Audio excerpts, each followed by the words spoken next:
সবাইকে স্বাগত। আর আজকে হচ্ছে বিশ্বকর্মা পুজো। অনেক দিন পর আমি নতুন করে আবার ভিডিও বানাচ্ছি। তোমরা ভিডিওটা কন্টিনিউ করতে থাকো, আর কেমন লাগে জানি। কি করছিস তুই?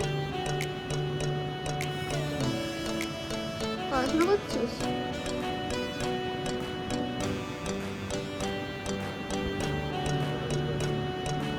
এখানে দেখো বরের সাথে ভিডিও কলিং করছি, আর বর আমাকে দেখাচ্ছে ও নিজের দাড়ি আর গোঁফটা কেটেছে, আর সেটা ওর অনেক পছন্দ হয়েছে। তো এখানে সেগুলোই ও আমাকে বলছে, তারপরে রেগে যাচ্ছে কারণ আমার মা বলছে আমাকে একটা টিপ পরিয়ে দেবে, আর আমাকে বলছে মানু টিপটা তুমি পরো না, টিপটা তুমি খুলে ফেলো, দিয়ে মায়ের সাথে ঝগড়া করছে। আর ওর নিজের দাড়ি আর গোঁফ কাটাটা সব থেকে পছন্দ হয়েছে। এখানে ভাইয়েরটাও দেখছে, ভাই পার্লার থেকে কেটে এসছে, তাই ও বলছে দেখো তোমার ভাইয়ের থেকে আমি বেশি ভালো কেটেছি। এইসব নিয়ে চলছে ঝগড়া। আর এরপরে দেখো এখানে বিশ্বকর্মা পুজো হচ্ছে, পুজোর জন্য সব কিছু রেডি হয়ে গেছে, পুজো স্টার্ট হয়ে গেছে, কিন্তু মাঝে মধ্যে যেহেতু বৃষ্টি আসছিল তাই বাইকগুলোকে আর নিচে নামানো হয়নি। আর এখানে দেখতেই পাচ্ছ সব থেকে ফেভারিট রান্না পুজোর সমস্ত রকম ভাজাভুজি খাবার আমাদের দিয়ে গেছে আমার মায়ের যে স্টুডেন্ট।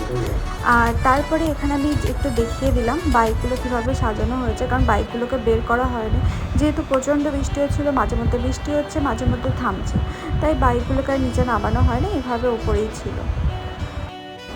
আর এভাবে পুজোর পুরো দিনটা কেটে গেল। খুবই বোরিং একটা ভ্লগ, তেমন কিছু ইন্টারেস্টিং নেই। আর রাতের বেলা দেখো এখানে দেখতে পাবে জোনাকির আলো, অন্ধকারের মধ্যে এত সুন্দর বোঝা যাচ্ছিল, কতদিন পরে যে দেখলাম, খুবই ভালো লাগছিল। চলো টাটা বাই।